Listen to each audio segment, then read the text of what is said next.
Hello friends, अब हम start करने जा रहे हैं human capital formation in India. सबसे पहले आप समझिए कि ह्यूमन कैपिटल फॉर्मेशन का मतलब क्या होता है। ह्यूमन से मतलब है हमारा ह्यूमन बीइंग से, और कैपिटल फॉर्मेशन जिसका मतलब होता है इन्वेस्टमेंट, मतलब ह्यूमन बीइंग्स के अंदर इन्वेस्टमेंट। सर, ह्यूमन बीइंग्स में इन्वेस्टमेंट से हमारा क्या मतलब है? ह्यूमन बीइंग में इन्वेस्टमेंट से हमारा मतलब है कि उनकी अच्छी एजुकेशन के लिए जो गवर्नमेंट है वो अमाउंट स्पेंड करे, उनकी अच्छी हेल्थ के लिए अमाउंट स्पेंड किया जाए, क्योंकि जब तक किसी देश के नागरिक एजुकेटेड नहीं होंगे, हेल्दी नहीं होंगे, उनकी प्रोडक्टिविटी हाई नहीं होगी। प्रोडक्टिविटी अगर हाई नहीं होगी तो ऑब्वियसली जो प्रोडक्शन कैपेसिटी है इकोनॉमी की वो कम रहेगी, और प्रोडक्शन कैपेसिटी कम रहेगी तो जीडीपी पे इम्पैक्ट आएगा। तो कहीं ना कहीं देश की जो इकोनॉमिक ग्रोथ है वो बहुत हद तक डिपेंड करती है कि किसी भी देश के अंदर जो ह्यूमन कैपिटल है वो कितना स्ट्रांग है, या मैं सिंपल वर्ड्स में बोलूँ वो कितना सक्षम है देश के अंदर प्रोडक्शन करने के लिए। तो आइए देखते हैं ह्यूमन कैपिटल का मतलब क्या होता है। तो सबसे पहले ह्यूमन कैपिटल का मतलब है refers to the knowledge, skill या कोई भी expertise that a labour possesses, उसको हम क्या बोल देते हैं simply, that is the human capital. ठीक है, इसके बाद देखिए ह्यूमन कैपिटल जो है वो फिजिकल कैपिटल से बहुत अलग होती है। अगर आप बात करें फिजिकल कैपिटल का मतलब क्या होता है, अगर आपके पास कोई असेट है तो वो आपकी फिजिकल कैपिटल है। That can be building, that can be the pen, that can be the copy, जो भी इस समय आपका है, जिस पे आपका राइट है, वो आपका फिजिकल कैपिटल है। लेकिन ह्यूमन कैपिटल क्या होती है? जो आपका शरीर है, आपके पास जो ज्ञान है, वो आपके लिए क्या है? एक ह्यूमन कैपिटल है। ह्यूमन कैपिटल फिजिकल कैपिटल से बहुत अलग होती है। आप किसी भी पर्सन से उसके स्किल्स को अलग नहीं कर सकते। आप उसके स्किल्स को ऑब्जर्व कर सकते हो, कॉपी कर सकते हो, बट इन नो केस आप उसके स्किल्स को उससे अलग नहीं कर सकते। कर सकते हो? नहीं कर सकते। आप उसे किसी भी तरीके से उससे चुरा नहीं सकते। फिजिकल कैपिटल में इट इज पॉसिबल कि उसकी ओनरशिप आप अपने नाम पे ट्रांसफर करवा लो। सपोज बिल्डिंग किसी और की थी, आपने खरीद ली, ठीक है, कुछ भी पॉसिबल है। लेकिन in that sense human capital में ये चीज पॉसिबल नहीं है। तो आइए जरा देखते हैं। Human capital is intangible, it is built in the body and mind of its owner. ठीक है, ऑब्वियसली जितना ज्ञान है आपके दिमाग में वो आपके दिमाग में है, जितना ज्ञान है हमारे दिमाग में वो हमारे दिमाग में है। Physical capital is tangible in nature and is often a commodity. Generally goods commodity के फॉर्म में ये होता है। Physical capital can be sold in the market, market में ही सेल होती है, चाहे प्रॉपर्टी लें या कुछ भी। फिजिकल कैपिटल में ईच एंड एवरीथिंग जो भी गुड कमोडिटी है सब आता है। Human capital is not sold in the market, only the services of human capital R sold out. देखिए, मैं अपनी सर्विसेज आपको सोल्ड आउट कर रहा हूँ। आप वीडियो लेक्चर्स देख रहे हैं, आपने इसके लिए पेमेंट करा है। So what ever you have paid for the services. I am not selling my human capital, I am selling the services. Hence, these arises the necessity of the owner of the human capital to be present in the place of production. इस समय मैं ये video lecture अगर record कर रहा हूँ और मैं खुद पर्सनली प्रेजेंट नहीं हूँ, ऐसा हो सकता है। आप कोई भी देखो, जहां पे भी ह्यूमन कैपिटल का इन्वॉल्वमेंट है वहां ह्यूमन कैपिटल की ओनर का होना बहुत ज्यादा जरूरी है टू प्रोड्यूस इट। जिस भी व्यक्ति के पास वो स्किल्स हैं, अगर वो खुद पर्सनली प्रेजेंट नहीं है तो वो सर्विसेज जनरेट नहीं हो सकती। ठीक है, उसके बाद separable since the owner presence is necessary, the human capital is inseparable from its owner. क्या आप मेरी प्रेजेंस के बिना वीडियो लेक्चर रिकॉर्ड कर सकते हैं? क्या आप अमिताभ बच्चन के बिना उनकी मूवी बना सकते हैं?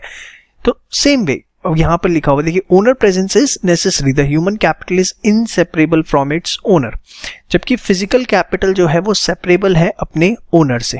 मोबिलिटी की अगर हम बात करें तो human capital is not perfectly mobile between countries as movement is restricted by nationality and culture. आपको वीजा लेना पड़ता है, वहां पर आपको एक्सेप्ट किया जाएगा नहीं किया जाएगा। जैसे आपको जो एक कल्चर इंडिया के अंदर है आप उसके हैबिचुअल हो चुके हैं, शायद आप कीनिया में जाके उतना एडजस्ट ना कर पाए, किसी और कंट्री में आपको दिक्कत आए। ये नहीं है कि शिफ्ट नहीं हो सकते, हमने लिखा है परफेक्टली मोबाइल नहीं है। ठीक है, मतलब परफेक्ट मूवमेंट नहीं है। ये आप सोचे कि आज इंडिया में रह लें, कल बांग्लादेश में रह लें, परसों आप सोचें ऑस्ट्रेलिया में रह लें, इस तरह की मोबिलिटी पॉसिबल नहीं। जबकि फिजिकल कैपिटल जो है, गुड्स का आप इजी मूवमेंट करवाइए, कोई ऐसी दिक्कत वाली बात नहीं है। ठीक है, फॉर्मेशन की अगर बात करें कि ह्यूमन कैपिटल बनती कैसे है, it's one of the good point, ध्यान से देखें। तो एक बड़ी स्ट्रॉन्ग पॉलिसी जो सोसाइटी की रिक्वायरमेंट है उसको ध्यान में रखते बनाई जाती है।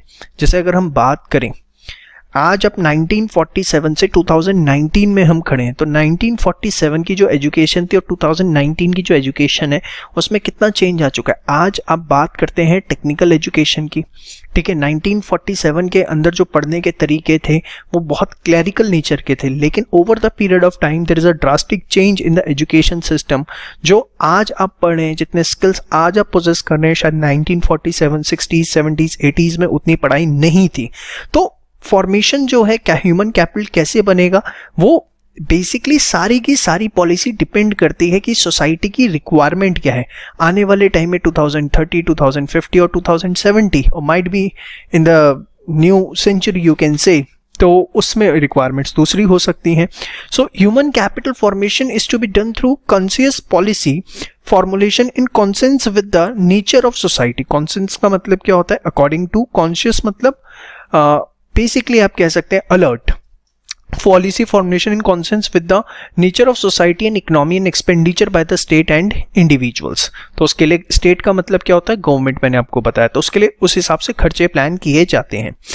Physical capital formation can be built through import. आप उसको, बड़ा सिंपल तरीका है, फिजिकल कैपिटल अगर आपको बनानी है तो उसे आप किसी भी देश से इंपोर्ट करके, और इसके आगे एक चीज लिख लीजिएगा, as well as through production in domestic country, वो भी लिख लीजिएगा इंपोर्ट्स के आगे, as well as production in domestic country, इसके थ्रू आप बना सकते हैं। बेनिफिट्स की अगर आप बात करें तो उसका फायदा ह्यूमन कैपिटल का जो है सोसाइटी इन जनरल मिलता है, लेकिन जो फिजिकल कैपिटल है उसका बेनिफिट जो है सिर्फ और सिर्फ जो उसका ओनर है वही उठा सकता है, ठीक है। उसके बाद रिडक्शन इन वैल्यू, अगर ह्यूमन कैपिटल की बात करें तो वो डेप्रिशिएट होती है विद द एज, क्योंकि शायद एज के साथ, आप समझिएगा जरा यहाँ पे, वक्त के साथ नॉलेज तो बढ़ती है लेकिन जो ह्यूमन बॉडी है उसके अंदर उतना स्टैमिना नहीं रहता। फॉर एग्जांपल अभी आप 17-18 के, स्टैमिना एट पीक होता है 21-22, लेकिन वक्त के साथ जब 30, 35, 40, 45, 50, तो वो स्टैमिना जो है वो कहीं ना कहीं डाउन होगा। तो इस वे से आप देखें तो वो कहीं ना कहीं डिमिनिश होता है। लेकिन अगर कंटिन्यूस इन्वेस्टमेंट आप करते जा रहे हैं, जो पीछे से जनरेशन्स आ रही हैं उनके आप कॉन्टिन्यूस अच्छी एजुकेशन, अच्छी हेल्थ सर्विसेज प्रोवाइड कर रहे हैं, तो फिर किसी देश के अंदर किसी भी पॉइंट ऑफ टाइम पे ह्यूमन कैपिटल की कमी नहीं पड़ती। लेकिन फिजिकल कैपिटल वक्त के साथ डेप्रिशिएट होता ही होता है, ठीक है, क्योंकि जैसे जैसे नई टेक्नोलॉजी आती जाती है, जो पुराने गुड्स हैं, चीज़ें हैं, वो आउटडेटेड होती चली जाती हैं, ठीक है। टेक्नोलॉजिकल चेंज, ह्यूमन कैपिटल से आप टेक्नोलॉजिकल चेंजेस को अडॉप्ट कर सकते हैं, लेकिन investment in physical capital can not adequately help in कॉपिंग with the technological changes. अगर आपको, देखो आप समझो, टेक्नोलॉजिकल चेंज जब तक इंसानी दिमाग नहीं समझेगा तो आप आगे कैसे मूव ऑन कर पाओगे, तो इट इज़ नेसेसरी। यहाँ पे एग्जाम्पल्स की अगर हम बात करें डॉक्टर्स एंड लॉयर्स, वहाँ हम बात करें तो मशीनरी एंड इक्विपमेंट, ठीक है। तो ये बहुत इंपॉर्टेंट है, दोनों के बीच में डिफरेंस, बड़े अच्छे से इसको प्रिपेयर करिएगा और याद करके फटाफट लिख लीजिएगा, इस पे क्वेश्चन आने के बहुत चांसेस हैं। चलिए बात करते हैं ह्यूमन कैपिटल फॉर्मेशन की। बड़े सिंपल वर्ड्स में इसका मतलब होता है कि किसी भी इंसान के अंदर नॉलेज, स्किल्स, एबिलिटीज को बढ़ाना। देखो तीनों वर्ड्स का बड़ा डिफरेंट मीनिंग है अगर आप समझने की कोशिश करें। जब आप बात करते हैं एबिलिटी की, तो that is something related to your physical body, कि फिजिकल बॉडी में आपका एक बेसिक स्टैमिना होना चाहिए to work for 8 hours, 10 hours और even 12 hours in case of emergency. Thereafter the skills, the skills is basically related to the job that you are going to perform. For example, अगर मुझे पढ़ाना नहीं आता कि अपनी बात बच्चों को कैसे समझानी है, तो क्या आप मेरा ये लेक्चर देख रहे होते? नहीं देख रहे होते। Third is knowledge. Skills and knowledge में बड़ा डिफरेंस होता है। स्किल होता है कि जो भी आप जॉब कर रहे हैं उससे रिलेटेड जो आपके पास स्पेसिफिक नॉलेज है, जबकि आप नॉलेज की बात करते हैं तो that is in general. In general in the sense कि अगर मैं कहूँ, आप समझना इस चीज को, this is very important point, सिर्फ सब्जेक्ट से रिलेटेड मुझे ज्ञान हो और ये ना पता हो कि इकोनॉमी कैसे मूव ऑन कर रही है, क्या सिनेरियो है, क्या क्या चेंजेस आ रहे हैं इकोनॉमी के अंदर, किस तरह के सर्कमस्टांसेस चल रहे हैं, अगर मैं इन चीज़ों को लेके मेरा दिमाग एब्सेंट रहता है तो मैं कभी भी एक अच्छी ग्रोथ नहीं ले पाऊंगा। क्योंकि आपने बात सुनी होगी, वक्त के साथ बदलना पड़ता है। ठीक है, आप सपोज मैं एक बड़ा सिंपल सा एग्जांपल देता हूँ, मुझे पढ़ाना आता है, मुझे किताब लिखनी आती है, लेकिन मेरा दिमाग ये बार बार वर्कआउट करता है कि नहीं यार, in future the students will study from this online mode only, this is my knowledge. जो मुझे लगता है कि जिसको मैं एक पूरे सरकमस्टांसेस देखते हुए मार्केट में जो मुझे लगता था, तो व्हाट आई डिड कि भैया ऑफलाइन पूरा ऑफ करो और पूरा का पूरा आप ऑनलाइन क्लासेस के ऊपर फोकस करो। तो ये मैंने जो नॉलेज गैदर करी अपने सरकमस्टांसेस से, जो भी मैंने आसपास मेरा सर्कल था उसने जो मुझे इनपुट्स दिए, उसके बेसिस पे मैं डिसीजन ले पाया ना। अगर मैं सिर्फ और सिर्फ यहाँ किताब, घर, खाना, सोना इस पे फोकस करूँ तो शायद मैं इस ऑनलाइन मोड पे नहीं होता। तो skill and knowledge both are different, ठीक है। नॉलेज भी होनी चाहिए एज वेल स्किल्स भी होनी चाहिए, और थर्ड एबिलिटीज भी आपके पास होनी चाहिए। So human capital formation is the process of developing abilities, skills and knowledge among the people of the country so that वो देश की लेबर फोर्स का पार्ट बन सके। ध्यान से देखें, in order to utilize the human resources in an optimal way, a country should provide proper education। अभी हम पढ़ेंगे there are 5 sources of human capital formation: educational investment, health expenditure, on the job training, migration and information. ये भी हम पांचों detail में पढ़ेंगे। तो उसी का ही कुछ लिखा है, should provide proper education, better health care facility, train and the labour force so that they can be adaptive to modern technology and providing the manpower with useful and updated information. इसका मैं बड़ा simple सा example दूं तो आज के time पर बच्चे 6th क्लास से इवन 3rd क्लास से स्कूल्स में कंप्यूटर सीखना शुरू कर देते हैं। आजकल के बेसिक असाइनमेंट सारे कंप्यूटर से रिलेटेड दिए जाते हैं। क्या से 20 साल पहले ऐसा था? नहीं था। क्यों किया जा रहा है? क्योंकि आगे आने वाला वक्त पूरा का पूरा टेक्नोलॉजी बेस्ड है। तो क्यों आप मॉडर्न टेक्नोलॉजी को अडॉप्ट, देखिए पीछे 20 साल पुराना कोई बंदा है, या सीधी सी बात, मैंने जिस टाइम पे मैंने 12th करी 2009 के अंदर, ठीक है, तो अगर जरा ध्यान से समझने की कोशिश करिएगा, मैं आपको बताना चाहूँगा, हम ठीक है जितना अच्छा हम कंप्यूटर को समझ रहे हैं, और जो आज की जनरेशन आ रही है उस वो जो इन चीज़ों के साथ जितना फ्रेंडली है, एक डिफरेंस है। मैं आपको बड़ा सिंपल सा एग्जांपल देता हूँ। फेसबुक आई कैन ऑपरेट, ठीक है, Instagram I can not operate, या कोई नई ऐप आती है ना तो मुझे झंझट लगता है कि यार क्यों ऑपरेट कर रहे हैं। लेकिन कोई आज की जनरेशन है, उसको आप कुछ भी दो, फटाफट they are ready to accept it. क्यों? क्योंकि उनके अंदर यही चीज़ें कहीं ना कहीं इनबिल्ट की जा रही है थ्रू एजुकेशन, कि टेक्नोलॉजी को आपको एडॉप्ट करना है और किसी भी तरीके से चाहे वो की जा रही है, और इससे कहीं ना कहीं एक अच्छी मैन पावर देश को मिलेगी in future. Human capital formation is a continuous and complex process. Since human capital formation include skill formation which is a time consuming process. अब आप स्कूल में जाते हो, उसके बाद कॉलेज करते हो, उसके बाद इंटर्नशिप करते हो, करते करते 23-24 साल आपको लग जाते हैं, उसके बाद आप एक जॉब करने के लायक होते हो।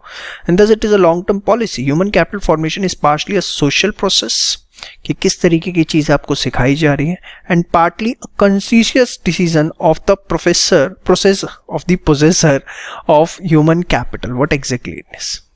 सपोज अगर आप साइंस में जाना चाहते हो तो आप साइंस से स्पेसिफिक रिलेटेड नॉलेज लोगे। आप कॉमर्स में आए हो, कॉमर्स से रिलेटेड स्पेसिफिक नॉलेज लोगे। कोई बच्चा ह्यूमैनिटीज़ में है तो वो उससे रिलेटेड स्पेसिफिक नॉलेज लेगा। तो ये आपका देखो सोशल प्रोसेस तो है कि कॉमर्स में जाओगे तो जो कोर्स है वही आपको पढ़ना है, या साइंस में जाओगे तो वही कोर्स आपको पढ़ना है, या ह्यूमैनिटीज़ में आओगे तो वही कोर्स आपको पढ़ना है, ठीक है। It's a social process, but what you have to study humanities, commerce और साइंस में भी इंजीनियरिंग, मेडिकल, कहीं ना कहीं इसका डिसीजन तो आप ही को लेना पड़ता है।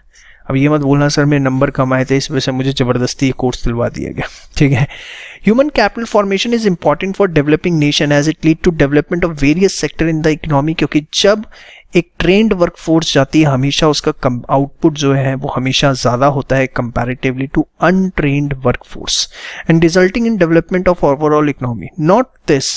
Not only this, but also human capital formation is crucial as an order to accelerate the usage of physical capital।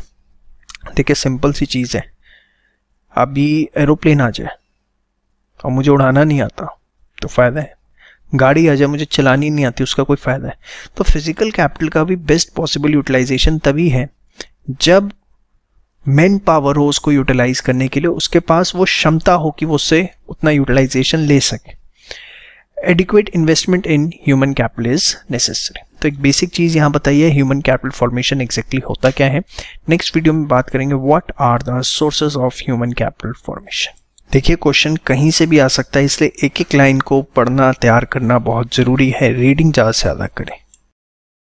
चलिए बात करते हैं sources of human capital formation की। तो देखिए ह्यूमन कैपिटल फॉर्मेशन के ब्रॉडली 5 वेज हैं। Educational investment, health expenditure, on the job training, migration and the 5th is information.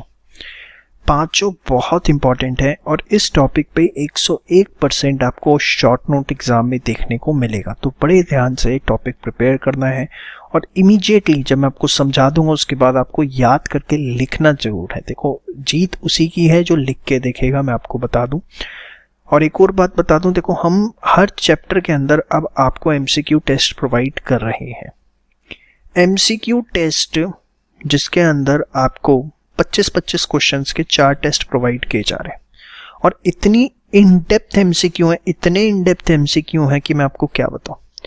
आपने ये वीडियो लेक्चर्स प्लस एमसीक्यू के जो क्वेश्चंस हैं वो कर लिए, that would be more than sufficient.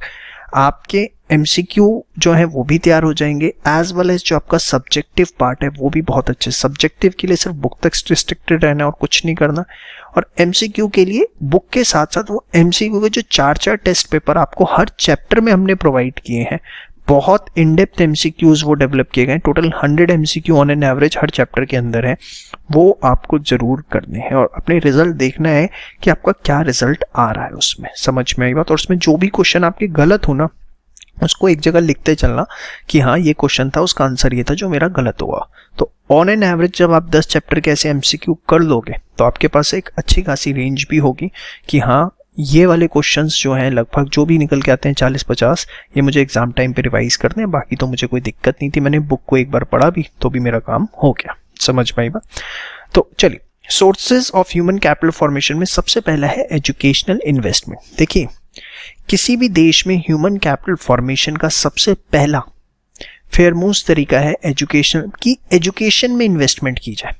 क्योंकि देखो जब आप एजुकेशन में इन्वेस्टमेंट करते हो तो आप बच्चों को ट्रेन करते हो कि कैसे हेल्दी रहना है, अपनी हेल्थ का ख्याल कैसे रखना है। सेकंड जो रिक्वायर्ड नॉलेज है उनके फ्यूचर के लिए, ताकि उनके फ्यूचर में कोई इकोनॉमिक प्रॉब्लम ना फेस करें, वो जो 2 वक्त की रोटी उनको चाहिए, जो भी उनको एक basic living standard of living चाहिए, उसमें कोई दिक्कत ना आए। तीसरी चीज, अगर आप अच्छी एजुकेशन इन्वेस्टमेंट करते हो, अभी मैं सिर्फ एजुकेशन इन्वेस्टमेंट की बात कर रहा था, अच्छी इन द सेंस, मैं आपको छोटा सा एग्जांपल देता हूँ। हिंदुस्तान में 14 ईयर्स तक हर बच्चे की पढ़ाई कंपलसरी है, लेकिन अगर इसी चीज को 18, 19, 20 तक कर दिया जाए तो होगा क्या, आप समझना। देखो कोई 10th पास करता है, कोई 12th पास करता है, कोई ग्रेजुएशन, कोई पोस्ट ग्रेजुएशन और कोई प्रोफेशनल कोर्स करता है, ऑल आर अर्निंग। बट ठीक है एक मिनिमम रिक्वायरमेंट पूरी हो जाती है, लेकिन क्या सबका स्टैंडर्ड ऑफ लिविंग सेम है? The answer is no. Standard of living आपका उतना ही अच्छा होगा जितने आपके पास अच्छी नॉलेज होगी, और नॉलेज डिपेंड करेगी कि एजुकेशन स्ट्रक्चर कैसा डेवलप है। तो गवर्नमेंट्स जितना ज़्यादा खर्चा करेंगे एजुकेशन पे उतना ज़्यादा देश का भला है, उतना ज़्यादा लोगों का स्टैंडर्ड ऑफ लिविंग बढ़ेगा। क्योंकि देखो हमेशा नॉलेजेबल पर्सन की जो प्रोडक्टिविटी है वो कंपैरेटिवली ज़्यादा होती है उस व्यक्ति से जिस पे नॉलेज नहीं है। जब प्रोडक्टिविटी ज़्यादा होगी, प्रोडक्शन ज़्यादा होगा, जीडीपी ज़्यादा होगा, इकोनॉमी की ग्रोथ ज़्यादा होगी, पर कैपिटा इनकम बढ़ेगा, पूरा का पूरा सर्कल है। तो आइए, investment in education is considered as one of the primary source of human capital formation. Investment in providing education to the countrymen will accelerate the rate of economic development as it increases the productivity of labor force. The expenditure on education can be easily recovered by the future returns as a result of higher earnings of an educated person. आप समझो ना, government को क्या नुकसान है यार, खर्च करे एजुकेशन पे। इंसान जब आप बड़ा होगा कमाएगा तो इनकम टैक्स देगा, गवर्नमेंट पे तो पूरा आ जाएगा वापस। तो अच्छी बात है ना जितना खर्च किया जाए, क्योंकि अल्टीमेटली देखो गवर्नमेंट का भी फायदा है उसमें अगर आप दूसरे एंगल से सोचें।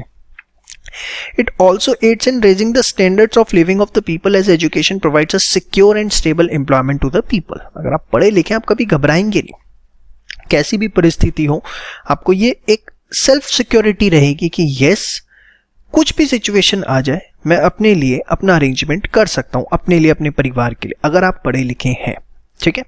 It enables one two make better choices in life, stimulates innovation and thus helps in adopting new technology. Thus an educated population would act as a boon for a nation which has higher population than other nation, as that nation would be having great manpower. अगर किसी देश की पास population ज़्यादा है और वो human capital में convert हो जाए, ह्यूमन कैपिटल फॉर्मेशन उस देश का अच्छा हो जाए, वहाँ के लोग अच्छे खासे एजुकेटेड हो जाए, नॉलेज हो उनके पास, एबिलिटीज़ हो उनके पास, स्किल हो, तो ये उस देश के लिए बहुत अच्छी बात है। क्यों? क्योंकि उस देश के पास फिर मैन पावर ज़्यादा होगी तो वो ग्रोथ फैक्टर भी ज़्यादा होगा। ठीक है। तो ये आप फटाफट पहले एक बार तैयार करके लिख लीजिए, उसके बाद बाकी सोर्सेज की बात करते हैं। चलिए बात करते हैं हेल्थ एक्सपेंडिचर की। देखिए, this is the second most important factor. देश के अंदर अगर हेल्थ एक्सपेंडिचर किया जाता है, वर्क फोर्स हेल्थी है, तो ऑब्वियसली जो प्रोडक्टिविटी है ज़्यादा होगी। चलो इस थ्योरी को समझने से पहले हम अपने ऊपर एग्जांपल लेते हैं। जब हमारा शरीर अच्छा होता है, हमारा हर काम को करने का मन लगता है, लेकिन अगर हम बीमार हैं, थके हुए हैं, तो हमारा काम करने का मन नहीं करता। यस और नो? अब हेल्थ एक्सपेंडिचर की जब हम बात करते हैं तो हेल्थ एक्सपेंडिचर से हमारा मतलब क्या है, जरा समझिए। एक तो सबसे पहले जो बच्चे छोटे होते हैं तो एक वैक्सीनेशन, उनको सारे के सारे जो इंजेक्शंस दिए जाते हैं ताकि उनको कोई खतरनाक बीमारी बड़े होके ना हो। जैसे हिंदुस्तान में पोलियो को जड़ से ख़त्म कर दिया गया। ठीक है। हेपेटाइटिस बी है, काफ़ी सारी ऐसी बीमारी है जिसके इंजेक्शन बच्चों को बचपन में दे दिए जाते हैं ताकि इन फ्यूचर वो बीमारियां ना हो। तो जब बच्चों को एक प्रॉपर वैक्सीनेशन बचपन में ही मिल जाता है तो एक सिक्योरिटी हो जाती है कि कहीं ना कहीं वो बच्चे जब बड़े होंगे, मैन पावर में कन्वर्ट होंगे, तो वो देश के लिए प्रोडक्टिव होंगे, किसी भी तरह की खतरनाक डिजीज से वो उस समय सफ़र नहीं करेंगे। पहली चीज़। दूसरी चीज़, प्रिवेंटिव था अभी जो मैंने आपको बताया। सेकंड, अगर मैं बात करूं कि अगर कोई पर्सन इल है, बीमार है, और उसी समय अगर उसे मेडिकल ट्रीटमेंट मिल जाए तो कहीं ना कहीं उसके ठीक होने के चांसेस बहुत ज़्यादा बढ़ जाते हैं। ये कहीं ना कहीं आज भी थोड़ा सा इंडिया का प्रॉब्लम है। देखिए, हिंदुस्तान में क्या है, एक बड़ी सरकास्टिक बात, अगर आपको कार परचेज करनी है तो वो जब तक उसका इंश्योरेंस नहीं हो जाता तब तक वो ऑन रोड नहीं आ सकती। लेकिन यहाँ पर हॉस्पिटल में बच्चा पैदा होता है और बिना इंश्योरेंस के उसे घर वाले घर लेके जा सकते हैं, जबकि ये पॉलिसी होनी चाहिए कि विदाउट इंश्योरेंस बच्चा हॉस्पिटल से बाहर नहीं निकल सकता। क्योंकि देखो, जब किसी व्यक्ति का हेल्थ इंश्योरेंस होता है ना, एक कहीं ना कहीं सिक्योरिटी रहती है, मेंटल पीस रहता है, वो घबराता नहीं है। देखो, हिंदुस्तान में एक अगर आप बात करें, सबसे बड़ी प्रॉब्लम क्या है, आज हम बीमार पड़ते हैं तो कोशिश करते हैं कि केमिस्ट के पास जाएं और उसकी दवाई से ही काम चल जाए, डॉक्टर पे नहीं जाना चाहते, चाहे उसकी फीस कम है या ज़्यादा है। कम भी है तो भी हमें लगता है कि चुभती है वो, बट अगर वही एक सेट प्रीमियम आपका हर साल जा रहा है और आप किसी भी डॉक्टर पे विजिट करते हो, आपको कोई फीस नहीं देनी, इंश्योरेंस कंपनी विल बी, और आपकी मेंटालिटी इस तरीके की हो, तो कहीं ना कहीं एक ओवरऑल डेवलपमेंट देखने को मिलेगा। तो एक अच्छा खासा एक्सपेंडिचर हॉस्पिटल्स के ऊपर होना, क्लिनिक्स के ऊपर होना बहुत ज़रूरी है। अगर इसी कंसर्न में हम देखें तो अभी दिल्ली के अंदर मोहल्ला क्लिनिक आपने सुने होंगे, जो काफ़ी स्टेट्स जो है अब अडॉप्ट करने वाले हैं, कंट्री अडॉप्ट करने वाली हैं दूसरी उसको, जो एक बहुत अच्छा तरीका है हेल्थ एक्सपेंडिचर का, जिससे कहीं ना कहीं ये जो क्रिएटिव मेडिसिन है, that is medical intervention during illness, वो बहुत अच्छे सपोर्ट दे रही है। उसके बाद है social medicine, that is spread of health illiteracy, क्या करें क्या ना करें। जैसे आप कई बार होर्डिंग्स देखते होंगे कि खाने से पहले हाथ धोएं, खाना खाने के बाद हाथ धोएं, ठीक है। उसके बाद जो बाहर की कोई भी चीज़ ना खाएं जो खुले में बनी हुई है, ठीक है। तो इस तरह की इंफॉर्मेशन आपको मिलती है, बार बार मिलती है, तो आप ध्यान रखते हैं, और ध्यान रखते हैं तो कहीं ना कहीं जो बीमारियां हो सकती हैं उससे बच पाते हैं। जैसे इसको लेकर अभी हमारे प्रधानमंत्री जी ने बहुत अच्छा अभियान चलाया था, खुले में शौच ना करें, ठीक है। तो कहीं ना कहीं एक बहुत अच्छी मुहिम जिसको आप बोल सकते हैं कि कहीं ना कहीं आप उसे अगर खुले में शौच कर रहे हैं तो कहीं ना कहीं उसको आप एक बीमारी का घर बना रहे हैं जो किसी ना किसी को अल्टीमेटली डिस्टर्ब करेगा। तो काफ़ी उसकी एक अवेयरनेस फैली। अब लोगों ने कितना एक्सेप्ट किया वो भगवान मालिक, लेकिन एक अच्छी अवेयरनेस उसके बारे में फैली। उसके बाद provision of clean drinking water. देखिए, आप एक चीज़ समझ लीजिए, आपकी बॉडी में 72% वाटर है। यस और नो, इतना साइंस आपको भी आता है, मुझको भी आता है। मैं आपको यहाँ पर एक छोटी सी बात बताना चाहूँगा, थोड़ा सा स्पिरिचुअल आप कह लो या मेडिटेशन फॉर्म में कह लो। कभी भी आप जब पानी को पीते हो ना, drink it with full respect के साथ पानी को पीना है। मैं आपको बड़ा छोटा सा एग्जांपल देता हूँ, वैसे वीडियो लेक्चर है टेक्स्ट का, बट मैं यहाँ पे मैं हमेशा तांबे के ग्लास में पानी पीता हूँ। वाई सो? इसके पीछे रीज़न है। अगर आप तांबे के ग्लास में पानी पीते हैं, 7-8 घंटे ये पड़ा हुआ है, तो वो ऑटोमेटिकली फिल्टर हो जाता है। उसके अंदर जो भी कंपोनेंट्स की रिक्वायरमेंट है वो ऑटोमेटिक फिल हो जाती है, पहली चीज़। दूसरी चीज़, कभी भी पानी को पीने से पहले try to hold it at least for 60 seconds in your hand, ताकि जो आपकी वाइब्स हैं वो वाटर एब्जॉर्ब कर सके। ये भी एक बड़ा साइंस साइड से भी फैक्टर है, एक स्पिरिचुअल फैक्टर भी है कि पानी को पीने से पहले कम से कम हाथ में 60 सेकेंड होल्ड करें और उसके बाद विद ड्यू रिगार्ड इसको पिए। अगर आप थोड़ा सा पीछे जाएं दादा दादी के टाइम पे, तो पता है क्या होता था? पानी को मटके में रात को रखा जाता था, सुबह उठते थे, उस पर फ्लावर चढ़ाते थे, पूजा करते थे और उसके बाद पीते थे, क्योंकि आपकी बॉडी का 72% जो है वो सिर्फ पानी है। You should give full respect to the water while drinking it. कभी भी टैप से लेके डायरेक्ट पानी मत पियो, उसे बॉटल में लो। तांबे की हो तो बहुत अच्छा है, नहीं तो स्टील की हो, जिस भी की भी हो, लेकिन पीने से पहले 60 सेकंड उसे होल्ड करो और साफ पानी पिए, हमेशा ये कोशिश करें। चलिए, थोड़ा सा यहाँ पे ज़्यादा ज्ञान दे गया मैं आपको, लेकिन ये आपके लिए ज़रूरी है अगर आप ऐसा करते हैं। मैं भी ऐसा करता हूँ, शायद थोड़ा सा दिमाग इसलिए तेज़ है, तो आप भी इस चीज़ को करिए, आपका भी दिमाग तेज़ हो जाएगा। उसके बाद nutrition and nourishing diet with adequate sanitation facility will keep the people healthy and strong. देखिए, यहाँ पर जब न्यूट्रिशन एंड नरिशिंग डाइट की बात आती है तो इसका मतलब क्या है?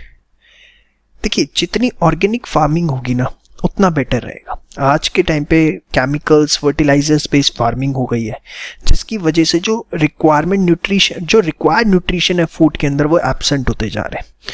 तो कोशिश ये हो कि ऑर्गेनिक फार्मिंग बेस्ड हो, ताकि लोगों को हेल्दी फूड मिल सके। और आपको भी एडवाइस दूंगा, जितने आप फ्रूट्स खाएंगे ना, फ्रूट जब खाते हैं अच्छे से धोएं, क्योंकि जनरली क्या होता है, उसको पकाने के चक्कर में उस पर केमिकल पेस्टिसाइड्स वगैरह यूज़ किए जाते हैं, तो उसे बहुत अच्छे से धोएं। कोई भी सब्जी है, फ्रूट है, ताकि उस पर जो भी केमिकल है वो एटलीस्ट हट जाए, ठीक है। और देखिए, यहाँ पर भी एक छोटी सी एडवाइस देना चाहूँगा, जितना आप उसे कच्चा खाओगे ना उतना अच्छा रहेगा, जितना पका के खाओगे उतने उसके न्यूट्रिशन जो है वो कम होते चले जाते हैं। लेकिन चलिए, अब मैं ज़्यादा एडवाइस नहीं दूंगा यहाँ पे। तो इसके लिए सी पॉइंट के लिए तो ये है कि गवर्नमेंट को ऑर्गेनिक फार्मिंग पे ज़्यादा जोर देना चाहिए। Will keep the people healthy and strong, thus keeping their physical health active and energise, which is important for the development of a nation. तो सेकेंड पॉइंट हमने पढ़ा हेल्थ एक्सपेंडिचर, जिसपे 3 नंबर का शॉर्ट नोट आ सकता है। इसको फटाफट तैयार करिए, याद करके लिख लीजिए फास्ट। चलिए, बात करते हैं ऑन द जॉब ट्रेनिंग की। ये थर्ड सबसे इंपॉर्टेंट सोर्स है ह्यूमन कैपिटल फॉर्मेशन का। देखिए, थियोरेटिकल नॉलेज आपको सारी किताबों से मिल जाती है, लेकिन इसकी प्रैक्टिकल एप्लीकेशन के लिए एक मिनिमम ट्रेनिंग की आपको ज़रूरत होती है, जो 2 तरीके से आपको दी जा सकती है। या तो ऑफ द कैंपस, कि आपकी पढ़ाई बीच में थोड़े टाइम के लिए बंद कर दी जाए और इंडस्ट्री में आप किसी ऑर्गेनाइजेशन को ज्वाइन करें और वहाँ आपको ट्रेनिंग मिले। जैसे आप LLB करते हैं तो आपको कोर्ट जाना पड़ता है, ठीक है। आपका जो कोर्स होता है उसी 3 साल का, उसके अंदर आपको 6 महीने 1 साल तक की ट्रेनिंग करनी पड़ती है। CA में आपको 3 साल की ट्रेनिंग करनी पड़ती है। सेम वे जब आप CS कर रहे होते हैं तो आपको लगभग 2 साल की ट्रेनिंग करनी पड़ती है। तो वो ट्रेनिंग जो है that is important to impart the skills that how to work in a practical scenario। Second तरीका ये है कि आप किसी ऑर्गेनाइजेशन को ज्वाइन करें। ये तो था कि पढ़ाई के साथ साथ ट्रेनिंग। सेकेंड होता है कि आपकी पढ़ाई कंप्लीट हो गई, उसके बाद आप किसी ऑर्गेनाइजेशन को ज्वाइन करते हैं, जहां पर आपको पहले 2-2.5 महीने ट्रेनिंग दी जाती है, चीज़ें सिखाई जाती हैं कि कैसे करनी है, और उसके बाद आप एट पार लेवल जब पहुंच जाते हैं तो आप ऑर्गेनाइजेशन को आउटपुट देना शुरू करते हैं। लेकिन इसमें एक चीज़ बहुत ज़रूरी है कि अगर कोई ऑर्गेनाइजेशन आप पे पैसा खर्च कर रही है, आपको ट्रेनिंग दे रही है, आपको काम सिखा रही है, क्योंकि ट्रेनिंग पीरियड में भी आपको सैलरी मिलती है, और बंदे ने ट्रेनिंग ली और उसके बाद वो निकल गया ऑर्गेनाइजेशन से, काम नहीं करता है, तो फिर दिक्कत की बात है। इसीलिए जनरली कंपनीज एक मिनिमम एग्रीमेंट साइन करवा लेती हैं ऑर्गेनाइजेशन की, आपको ट्रेनिंग के बाद इतना टाइम तक एटलीस्ट सर्व करना पड़ेगा, सो दैट जो ट्रेनिंग कॉस्ट है वो कवर अप की जा सके। ठीक है, और देखिए हमेशा एक चीज ध्यान रखिए, जो ट्रेन्ड वर्कफोर्स है उसका आउटपुट हमेशा हायर होगा as compare to the untrained workforce. गलत तो नहीं बोला? गुड। तो चलिए, on the job training enhances the skills and expertise in the human resources and generally practised in the corporate world. Firms spend on providing the training to its employees in the following ways. Workers may be trained in the firm itself under the supervision of a skilled worker, or workers may be sent for off-campus training. ठीक है, off campus training में organisation में क्या होता है कि आपने join किया, उसके बाद एक सेपरेट डेमो साइट होती है जहां आपको सारा काम करना सिखाया जाता है। तो इट इज सेम लाइक कि आप पढ़ाई में, जैसे देखो दो तरीके हैं, मैंने जो आपको बताया कि आप पढ़ाई कर रहे हैं उसके साथ साथ ट्रेनिंग दी जाए, और second is off campus training. इसमें क्या है कि जो ऑर्गेनाइजेशन है वो एक डेमो साइट बना के रखती है जहां पर आपको सिर्फ ट्रेनिंग दी जाती है। Providing a specialized training to the workers may be costly for the organization, but it must insist that workers should work for a specific period of time after their on-the-job training. ये जरूरी है कि वो at least कुछ period के लिए जरूर काम करे, so that the increased skill of workers, thereby yielding higher returns, will recover that cost. उसके बाद the training helps the worker to gain specialization and also enhances their efficiency, thus leading to an advantageous position for any firm. ठीक है, तो वही बातें जो आपको बताई हैं, फटाफट इसको तैयार कर लीजिए और अच्छे से लिख के जरूर प्रैक्टिस कर लीजिएगा। चलिए अब बात करते हैं अगले कंपोनेंट की, दैट इज द माइग्रेशन। देखिए माइग्रेशन क्या होता है कि जब बेसिकली लोग अपने डोमेस्टिक एरिया से शिफ्ट होते हैं, जहां वो रह रहे हैं वहां से शिफ्ट होते हैं, दूसरी जगह पर जाते हैं काम धंधे की खोज में, तो उसको हम क्या बोलते हैं? माइग्रेशन। अब माइग्रेशन जो है वो ह्यूमन कैपिटल फॉर्मेशन का किस तरीके से सोर्स है, बड़े सिंपल वर्ड्स में मैं समझाऊंगा, ध्यान से समझिएगा। जब आप ऐसी जगह अपने आप को शिफ्ट करते हैं जहां पर एम्प्लॉयमेंट अवेलेबल है, तो आप इनकम अर्न कर पाते हैं, इनकम अर्न कर पाते हैं तो आप एक अच्छा स्टैंडर्ड ऑफ लिविंग एंजॉय कर पाते हैं, एज वेल एज जो फ्यूचर जनरेशन है उनकी, आप उनको एक अच्छी एजुकेशन प्रोवाइड कर सकते हैं। तो इस वजह से माइग्रेशन को भी एक as a source of human capital formation देखा जाता है। माइग्रेशन दो तरीके का हो सकता है, रूरल अर्बन या शिफ्टिंग टू अदर कंट्रीज। तो आइए जरा देखते हैं आराम से एकदम। Migration can also be seen as a source of human capital formation as it results in enhanced earning of a person. Can take place in two forms, urban rural, पढ़ लीजिए इसको एक बार, और migration to other countries. Migration में हमेशा एक cross objection raise किया जाता है कि अगर आप माइग्रेट करते हैं तो कहीं ना कहीं जो कॉस्ट ऑफ लिविंग है वो बढ़ जाती है। तो देखिए अगर आप माइग्रेट करते हैं रूरल से अर्बन एरिया में, एक कंट्री से दूसरी कंट्री में, अनडाउटेडली कॉस्ट ऑफ लिविंग बढ़ती है, बट साइमल्टेनियसली क्योंकि अर्निंग्स भी बढ़ती हैं तो आप बड़े आसानी से उस एनवायरनमेंट के अंदर अडॉप्ट हो पाते हैं, क्योंकि जो भी इंक्रीज्ड कॉस्ट ऑफ अर्निंग है वो कंपनसेट हो जाती है by way of increment in earnings. ठीक है, तो बहुत इंपॉर्टेंट 2 नंबर का क्वेश्चन इसके ऊपर आपसे एग्जाम में पूछा जा सकता है, फटाफट इसको प्रिपेयर कर लीजिए। उसके बाद हम बात करेंगे लास्ट कंपोनेंट की, that is the information.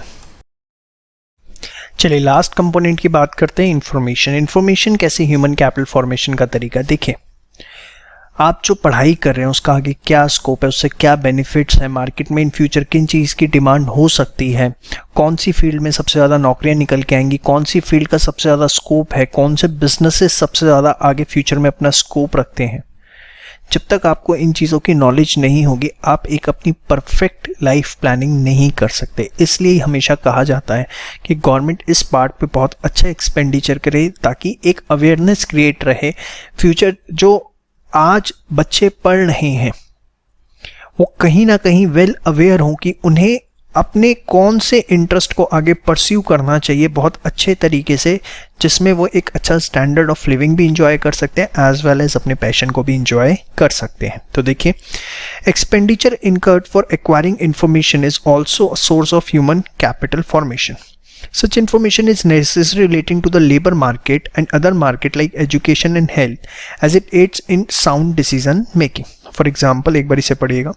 Information enhances the manpower planning and aids in utilizing the resources in a more optimal way, thus proves to be beneficial for human resources। क्योंकि जिस इंडस्ट्री की in future सबसे ज़्यादा demand रहेगी, आप accordingly अपनी labour force को उस हिसाब से ट्रेन करते हैं, जो कि इन फ्यूचर इकोनॉमी के लिए फ़ायदेमंद होता है, इंडस्ट्री के लिए फ़ायदेमंद होता है, as well as human beings के लिए फ़ायदेमंद है।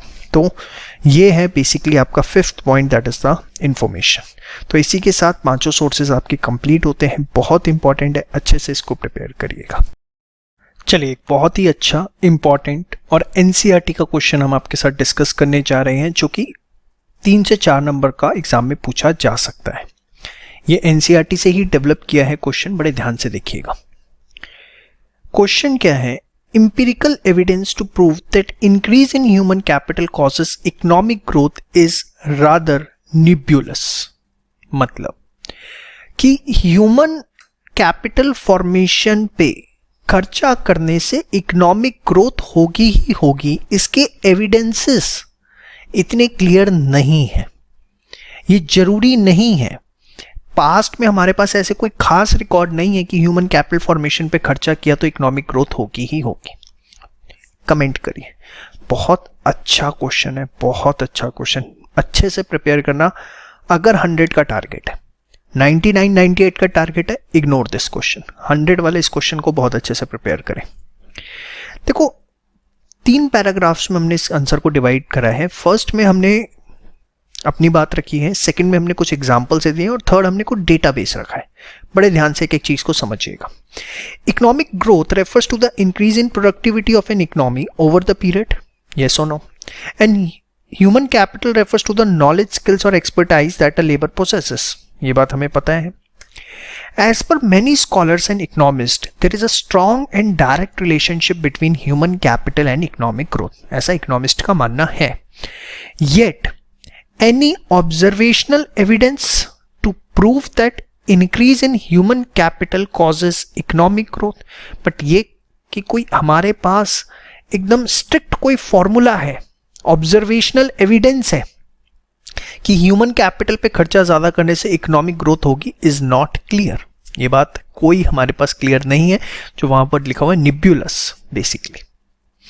दिस ऐसा क्यों है? अब इसके पीछे रीजनिंग की बात करते हैं। This might be due to difficulty in measurement. Measurement के बाद फुल स्टॉप लगा लीजिएगा प्लीज। फॉर इंस्टांस, कैसे? अब देखो, एजुकेशन हिंदुस्तान में आप कैसे मेजर करते हैं कहीं पर भी, कि वहां पे बच्चा कितने साल तक स्कूल जाता है, टीचर स्टूडेंट्स का क्या रेशियो है। देखिए, education measured in terms of year of schooling, schooling के बाद कॉमा है प्लीज, टीचर पीपल रेशियो क्या है, एंड एनरोलमेंट रेट्स, कि जितने बच्चे पैदा हुए उसमें से कितने बच्चे स्कूल में गए। जनरली हम एजुकेशन को इसी तरीके से मेजर करते हैं कि किसी देश में एजुकेशन का स्तर क्या है। लेकिन क्या ये तीनों में से कोई भी बात जो आपने करी कि कितने सालों तक स्कूल गए, टीचर पीपल रेशियो क्या है, या अगर हम बात करें एनरोलमेंट रेट्स क्या है, इन तीनों का कहीं पर भी कोई रिलेशन है क्वालिटी ऑफ एजुकेशन से। और जब तक क्वालिटी ऑफ एजुकेशन नहीं होगी, आप इंडस्ट्री बेस्ड एजुकेशन नहीं देंगे, बिजनेस बेस्ड एजुकेशन नहीं देंगे, टेक्नोलॉजी बेस्ड एजुकेशन नहीं देंगे, तो क्या एक इंसान की प्रोडक्टिविटी बढ़ सकती है?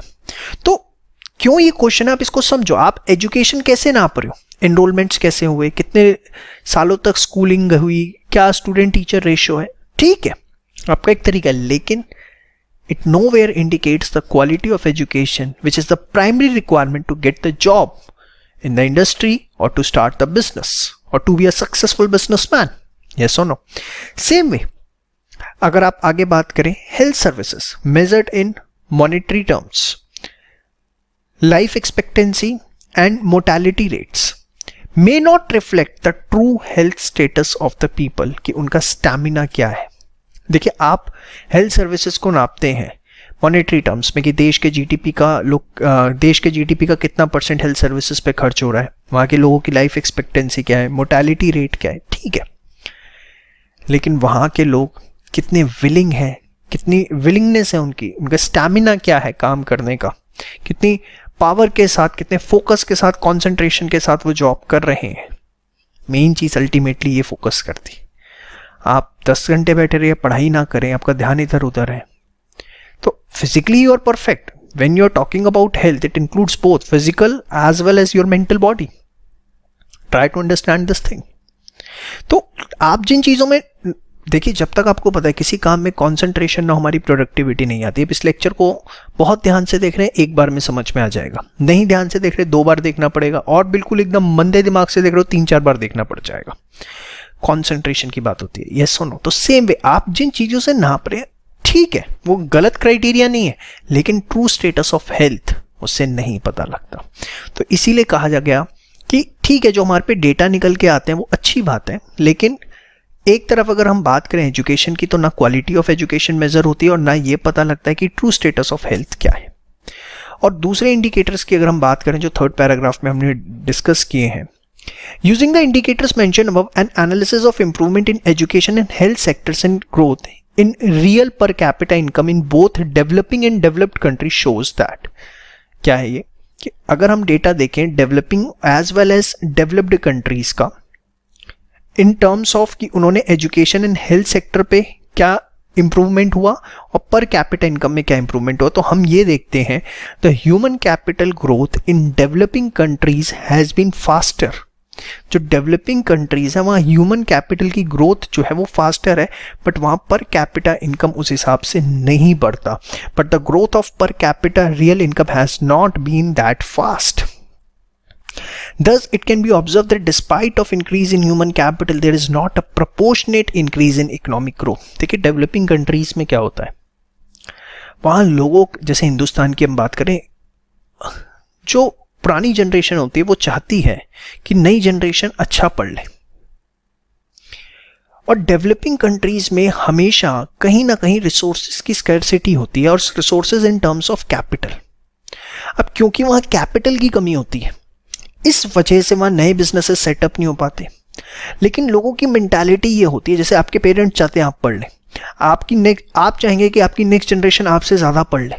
ये एक एटीट्यूड होता है। क्यों? क्योंकि जो डेवलपिंग कंट्रीज़ के में लोग रह रहे होते हैं वो सबसे ज़्यादा कंपटीशन फेस करते हैं, क्योंकि वहाँ रिसोर्सेज एबेंडेंट नहीं है। मेन रिसोर्स द कैपिटल, जिससे आप सारी चीज़ें अपनी अरेंज करोगे। इस वजह से वहाँ लोगों की मेंटालिटी इस तरीके से होती है कि हमारी नेक्स्ट जनरेशन हमसे ज़्यादा पढ़े। Point number 1। दूसरी चीज़, रिसोर्सेज नहीं है तो इतनी अच्छी इंडस्ट्रीज़, इतनी अच्छी जॉब अपॉर्चुनिटीज़ अवेलेबल नहीं होती। तो खर्चा तो ज़्यादा हो रहा है ह्यूमन कैपिटल फॉर्मेशन पे, चाहे किसी भी तरीके से हो रहा है, लेकिन ऑन दी अदर हैंड वो पर कैपिटा इनकम नहीं बढ़ पा रही जितनी बढ़नी चाहिए। तो देखिए, वैसे मैं आपको बताऊं, कमेंट करना है, हमने दोनों तरफ से अपनी बात रखनी थी, हमने रख दी, लेकिन एक क्वेश्चन बहुत इंपॉर्टेंट है, एनसीईआरटी की लाइन से ही पिक किया गया है, 3 से 4 नंबर का आपके पूछा जा सकता है। चलिए बात करते हैं human capital and economic growth की। देखिए, इकोनॉमिक ग्रोथ सब सिंपली अगर हम बात करें तो कैसे देखी जाती है कि देश की जो प्रोडक्शन कैपेसिटी है, जो प्रोडक्टिविटी है, उसके अंदर जितना एडिशन हो रहा है, that is considered as the economic growth. और ये हम बेस्ट मेजर करते हैं with the help of GDP. Yes और नो? अब अगर एजुकेटेड वर्कफोर्स होगी, हेल्दी वर्कफोर्स होगी, तो बट ऑब्वियस है कि उसकी जो प्रोडक्टिविटी है वो अनट्रेन्ड वर्कफोर्स से, अनएजुकेटेड वर्कफोर्स से या अनहेल्दी वर्कफोर्स के मुकाबले बहुत ज़्यादा होगी। और जब उनकी प्रोडक्टिविटी ज़्यादा होगी, they will be able to produce more and by default they will be able to contribute in the economic growth of the country. Yes और नो? तो वही चीज़ इसमें लिखी हुई है, ध्यान से देखिए। Economists believe that there is a strong and direct relationship between human capital and economic growth. Economic growth refers to increase in the productivity of an economy over the period. As we know, GDP is the best indicator to measure economic growth. देखिए, direct question आ सकता है 5 to 6 marks का। बड़े ध्यान से एक एक चीज़ पढ़िए। An educated person shall contribute more towards the GDP of a country than any uneducated person. Similarly, a healthy person will have higher productivity instead of an unhealthy labor force. Thus, both education and health, along with many other factors like on-the-job training, information and migration, plays a significant role in increasing the individual's income generating capacity, thus contributing more towards the GDP of the country, leading to increased economic growth. एक बड़ा perfect relationship जो बड़े simple words में आपको इसमें समझाया गया.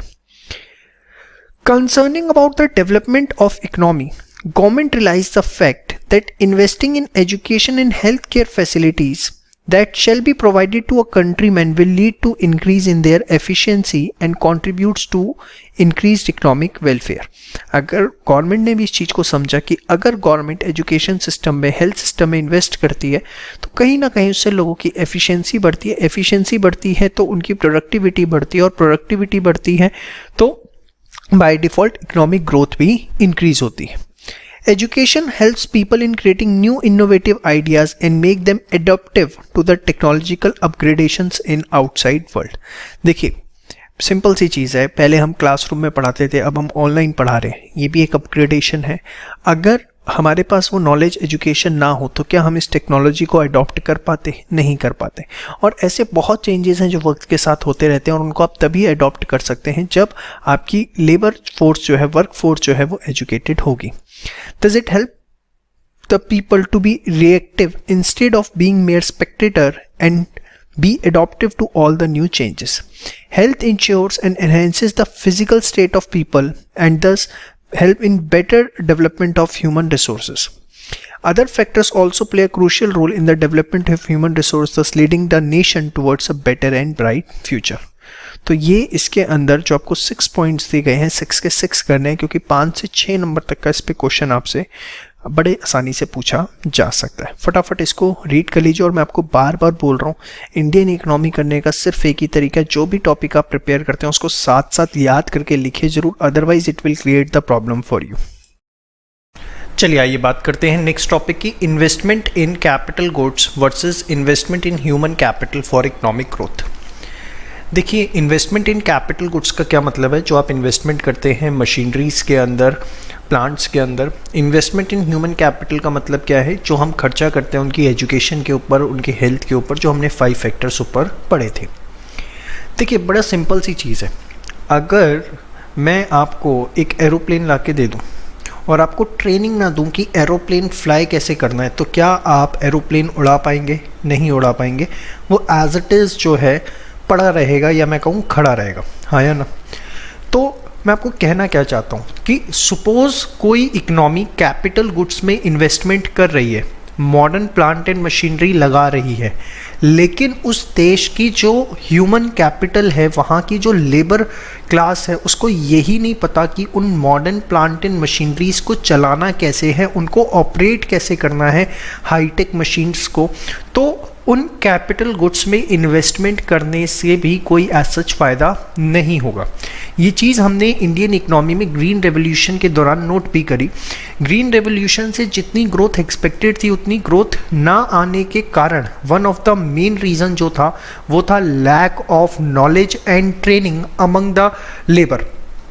जो फार्मर्स थे उनके पास उतनी नॉलेज नहीं थी कि वो मॉडर्न मशीनरीज को, हाई यील्डिंग वैरायटी सीड्स को कैसे मैक्सिमम यूटिलाइज किया जा सकता है, उसके बारे में उनके पास इंफॉर्मेशन हो. अगर वो सफिशिएंट इंफॉर्मेशन होती, वो वेल ट्रेंड होते, तो ग्रीन रेवोल्यूशन का जो रिजल्ट हमें देखने को मिला वो मल्टीफोल्ड्स और अच्छा हो सकता था.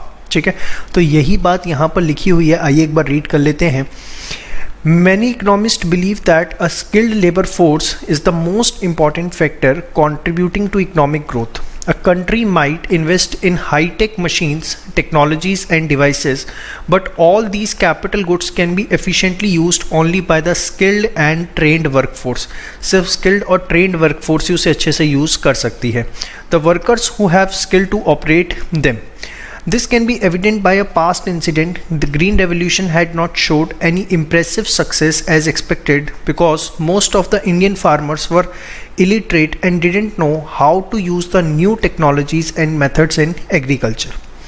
Many researches and policies by the famous economists and researchers highlighted the point that economic planners of the developing countries must undertake the steps to improve education, reduce the illiteracy ratios and providing training to the workers। ये देखा गया है कि जितनी भी developing countries के economic planners हैं उनको फोकस करना चाहिए एजुकेशन के ऊपर, ट्रेनिंग के ऊपर। Educated and skill people are more productive and beneficial for the economy. Capital goods can be bought by import, but labor is mostly homegrown and focus should be made to develop the human resources of a nation। तो इसके ऊपर 3 number में question आपसे पूछा जा सकता है और इसको टी फॉर्म में आंसर नहीं देना आपको, इसी तरीके से ये 3 पॉइंट्स आपको लिख के आने होंगे। 3 मार्क्स का ये परफेक्ट क्वेश्चन आपके एग्जाम में बनता है कि इन्वेस्टमेंट इन कैपिटल गुड्स जरूरी है या इन्वेस्टमेंट इन ह्यूमन कैपिटल जरूरी है फॉर इकोनॉमिक ग्रोथ। बहुत ही बेहतरीन इंपॉर्टेंट क्वेश्चन है, बड़े अच्छे से इसे एक बार याद करके फटाफट इसको लिख लीजिए फास्ट। चलिए अब बात करते हैं reason behind faster expected growth in India. क्यों एक्सपेक्ट किया जाता है कि इंडिया का जो ग्रोथ रेट है वो फास्टर रहेगा? तो रिसेंटली 2 इंडिपेंडेंट ऑर्गेनाइजेशंस ने अपनी रिपोर्ट जारी की है। एक है ड्यूचे बैंक जो कि एक जर्मन बैंक है और एक वर्ल्ड बैंक की। दोनों का क्या कहना है ध्यान से देखिए। ड्यूचे बैंक का कहना है कि 2005 से 2020 के बीच में वो एक्सपेक्ट करते हैं कि इंडिया में 40% राइज होगा एवरेज ईयर्स ऑफ एजुकेशन में। मतलब जो बच्चे अगर 10 साल पहले जो होते हैं वो स्कूल जाते हैं तो 40% राइज होगा। मतलब अगर अभी वो एट प्रेजेंट 10 साल जा रहे हैं तो 40% राइज होगा। In the sense this will increase to 14 years. मतलब देखो इसका मतलब क्या है, इसका मतलब ये नहीं कि बच्चे फेल होंगे, इसका मतलब ये है कि जो लोगों का ट्रेंड है टुवर्ड्स हायर एजुकेशन वो इंक्रीज होगा। अगर आप देखें तो पहले क्या होता था, लोग सिर्फ 8th तक पढ़ाई करते थे और जो 8th पढ़ लेता था उसे माना जाता था बहुत इंटेलिजेंट है। फिर 12वीं पास होता था उसको बहुत इंपॉर्टेंस दी जाती थी पुराने टाइम में। आज के टाइम पे एक मिनिमम ग्रेजुएशन या पोस्ट ग्रेजुएशन तो एक्सपेक्ट की जाती है। तो टाइम जो है वो बहुत बदल रहा है। तो यही ड्यूचे बैंक की रिपोर्ट है कि 2005 से 20 के बीच में 40% राइज होगा एवरेज ईयर ऑफ एजुकेशन में, जिसकी वजह से ऑब्वियसली स्किल्ड वर्कफोर्स हमारे पास ज़्यादा होगी और हम जो मशीनरीज हैं, प्लांट हैं, उनको बेटर यूटिलाइजेशन रिसोर्सेज का कर पाएंगे। वर्ल्ड बैंक की रिपोर्ट क्या है? वर्ल्ड बैंक कहता है कि अगर इंडिया आयरलैंड जितना बेसिकली एफिशिएंटली नॉलेज प्रोवाइड करवा पाता है। देखिए आयरलैंड को माना जाता है कि वो अपनी नॉलेज इकोनॉमी जो है उसकी सबसे बेस्ट है, सबसे एफिशिएंटली वहाँ नॉलेज प्रोवाइड की जाती है। तो उन्होंने यही बोला in its recent report India and the knowledge economy leveraging strength and opportunity states that India should make a transition to the knowledge economy, and if it uses its knowledge as much as Ireland does, it is just that Ireland uses its knowledge economy very efficiently, then the per capita income of India will increase from little over $1,000 in 2002 to $3,000 in 2020. It also adds that Indian economy has all the key ingredients for making this transition, such as a critical mass of skilled workers, a well-functioning democracy, and a diversified science and technology infrastructure. तो ये 2 reports हैं, ये 2 reasons हैं जिसकी वजह से माना जाता है कि इंडिया में जो एक्सपेक्टेड ग्रोथ है वो फास्टर रहेगी। एक ड्यूचे बैंक की रिपोर्ट और एक वर्ल्ड बैंक की। अब इसके अंदर सर हमें याद क्या करना चाहिए, तो मैं आपको बता देता हूँ। बेशक इस वाली लाइन को ना करें, यहाँ से लेके आइडेंटिफाइड से लेके इंडिया तक, और वर्ल्ड बैंक के अंदर वर्ल्ड बैंक की रिपोर्ट के अंदर आप यहाँ से यहाँ तक अच्छे से करें। देखिए एग्जाम के अंदर 3 नंबर का क्वेश्चन इसके ऊपर भी पूछा जा सकता है कि what is the reason behind faster expected growth of India, और ये आपको रिपोर्ट्स ही कोट करनी पड़ेंगी। इसमें आप जनरल आंसर लिख के आएंगे तो आपको मार्क्स अलॉट नहीं होंगे। तो ये दोनों रिपोर्ट्स के अंदर क्या कंटेंट है वो आपको अच्छे से पता होना चाहिए। चलिए बच्चों बात करते हैं human capital and human development की। क्या डिफरेंस होता है दोनों के बीच में? देखिए ह्यूमन कैपिटल के अंदर तो हम बेसिकली फोकस करते हैं कि कैसे ह्यूमन बींग्स को एक अच्छी एजुकेशन, ट्रेनिंग और हेल्थ प्रोवाइड की जाए। वहाँ हमारा मकसद होता है कि अगर उनको हम अच्छी एजुकेशन, ट्रेनिंग, हेल्थ प्रोवाइड करेंगे तो उससे प्रोडक्टिविटी इंक्रीज होगी और इकोनॉमी का भला होगा। मतलब कहीं ना कहीं जब हम ह्यूमन कैपिटल की बात करते हैं तो बहुत देसी टर्म्स में हम मतलबी होते हैं टुवर्ड्स द इकोनॉमी, कि हमें लोगों को इसलिए ट्रेंड करना है सो दैट इकोनॉमी का भला हो सके। ठीक है, अब जब हम बात करते हैं ह्यूमन डेवलपमेंट की तो जो ह्यूमन डेवलपमेंट है वो एक बहुत वाइडर टर्म है। ह्यूमन डेवलपमेंट के अंदर हम बात करते हैं कि ह्यूमन बींग्स को ज़्यादा फ्रीडम प्रोवाइड की जाए, उनकी ज़्यादा से ज़्यादा उनको अपॉर्चुनिटीज़ प्रोवाइड की जाए, एक ऐसा सिस्टम डेवलप किया जाए जिससे वो एक लॉन्ग, हेल्दी और इनोवेटिव लाइफ जो है वो जी सकें। मतलब ह्यूमन डेवलपमेंट अपने आप में देखो, नाम ही सब कुछ बता रहा है कि ह्यूमन बींग्स की डेवलपमेंट पे फोकस करना है। हमें उन्हें as a means of end नहीं देखना कि हमें उनसे कुछ आउटपुट चाहिए, हमें देखना है कि कैसे ह्यूमन बींग्स की डेवलपमेंट हो सकती है। जबकि ह्यूमन कैपिटल अपने आप में एक बहुत नैरो कॉन्सेप्ट है जिसका सिर्फ एक ही फोकस है कि कैसे हम अपनी इकोनॉमी के अंदर जो ह्यूमन रिसोर्स है उनसे मैक्सिमम प्रोडक्टिविटी निकाल सकते हैं। So there is a huge difference between these two terms, that is the human capital and human development. तो human development can be defined as the process of expanding the capabilities of human, offering wider choices, providing them freedom and opportunities to increase their well-being. Human development is carried out with the motive of creating such an environment which will enable people to enjoy long, healthy and innovative life and to enlarge their standard of living. The United Nations Development Programme developed the concept of Human Development Index in order to measure the actual progress in human development. ये आपको पता होना चाहिए, UNDP ने एक concept बनाया है human development index का, जिसके थ्रू हम ये मेजर करते हैं कि ह्यूमन डेवलपमेंट की प्रोग्रेस क्या है। इसके ऊपर आपसे 1 मार्क का क्वेश्चन जो है एग्जाम में पूछा जा सकता है, इसको अच्छे से देखिएगा। The UNDP defines human development, definition आपको ये वाली जो है लर्न करनी है, ऊपर वाली आप बेशक दोनों इग्नोर कर सकते हैं, इसको जस्ट रीड करके छोड़ दीजिएगा, लेकिन ये आपको डेफिनेशन लर्न करनी पड़ेगी। As the process of enlarging the people's choice, allowing them to lead a long and healthy life, to be educated, to enjoy a decent standard of living, as well as political freedom, other guaranteed human rights and various ingredients of self-respect.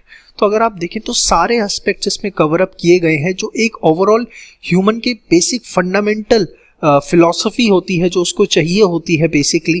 क्या? पहला, choices होनी चाहिए, second, long and healthy life चाहिए, educated होने चाहिए, ठीक है, decent standard of living हो, पॉलिटिकल फ्रीडम हो, फंडामेंटल ह्यूमन राइट्स हो और सेल्फ रिस्पेक्ट्स के दूसरे कंपोनेंट्स। तो ये सातों पॉइंट्स आपको डेफिनेशन में मेंशन करके आने हैं।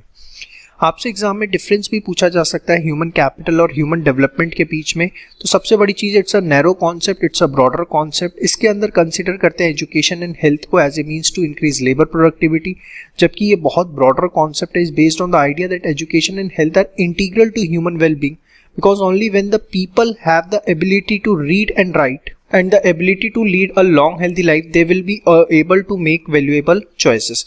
तो ह्यूमन डेवलपमेंट बहुत ही ज़्यादा ब्रॉड सेंस में, उस मीन्स में एंड्स में अगर देखें तो ह्यूमन कैपिटल जो है, human beings as a means of to an end, the end being the increase in productivity. यहाँ सिर्फ एक ही मकसद होता है, कैसे प्रोडक्टिविटी को इंक्रीज करवाया जाए। It it human beings are ends in themselves and their values will be developed by education and health. और यहाँ माना जाता है कि ह्यूमन जो है, इंसान की जो जिंदगी है, उसका मकसद है उसकी मैक्सिमम डेवलपमेंट करना, और वो एजुकेशन हेल्थ के थ्रू की जा सकती है। In human capital any investment in education and health is unproductive अगर उससे आउटपुट इंक्रीज नहीं होता है गुड्स एंड सर्विसेज का। भाई ऑब्वियसली ह्यूमन कैपिटल में हम इन्वेस्ट इसीलिए करते हैं, लेकिन यहाँ पर ह्यूमन डेवलपमेंट के अंदर जब हम बात करें तो हमारा मकसद ह्यूमन वेलफेयर होता है। अगर आउटपुट इंक्रीज नहीं भी हो रहा है, जो ह्यूमन बीइंग है वो एक अच्छा इंसान, एक अच्छी जिंदगी जी पा रहा है, तो भी हम कहते हैं कि ह्यूमन डेवलपमेंट हुआ है। तो इंपॉर्टेंट टॉपिक है, क्वेश्चन पूछा जा सकता है। यूएनडीपी की डेफिनेशन आपको याद होनी चाहिए। यूएनडीपी किस तरीके से ह्यूमन डेवलपमेंट मेजर करता है, that is human development index, ये पता होना चाहिए। प्लस आपसे यहाँ से 3 से 4 नंबर का एक डिफरेंस का क्वेश्चन पूछा जा सकता है, difference between human capital and human development. फटाफट इस टॉपिक को याद करके फटाफट लिख लीजिए फास्ट। चलिए बात करते हैं what steps are necessary for human capital formation in India. देखिए, हिंदुस्तान में ह्यूमन कैपिटल फॉर्मेशन इतना आसान नहीं है। आपको पता है वर्ल्ड की सेकंड लार्जेस्ट कंट्री हमारी है इन टर्म्स ऑफ पॉपुलेशन, और क्योंकि सेकंड लार्जेस्ट कंट्री है इन टर्म्स ऑफ पॉपुलेशन, तो चैलेंजेस भी बहुत ज़्यादा है ह्यूमन कैपिटल फॉर्मेशन के पीछे। इतनी बड़ी स्ट्रेंथ को कन्वर्ट करना, उस पर इन्वेस्टमेंट करना इतना आसान नहीं है। तो गवर्नमेंट को as well as private sector को दोनों को मिलकर स्टेप्स लेने की जरूरत है कि कैसे हिंदुस्तान में ह्यूमन कैपिटल फॉर्मेशन पे इन्वेस्टमेंट अच्छे से किया जाए. So we have already learned that the sources of human capital formation are education, health, on the job, migration and information. ये हमने पढ़ लिया है, जिसमें सबसे ज़्यादा क्रूशियल जो है वो कौन से होते हैं, एजुकेशन एंड हेल्थ. क्लियर. यहाँ पर भी आप पढ़ेंगे वही लिखा हुआ है, India the largest country in the terms of population, thus having a huge size of human resources, which is also one of the big reason for all the challenges being faced by India today. ठीक है.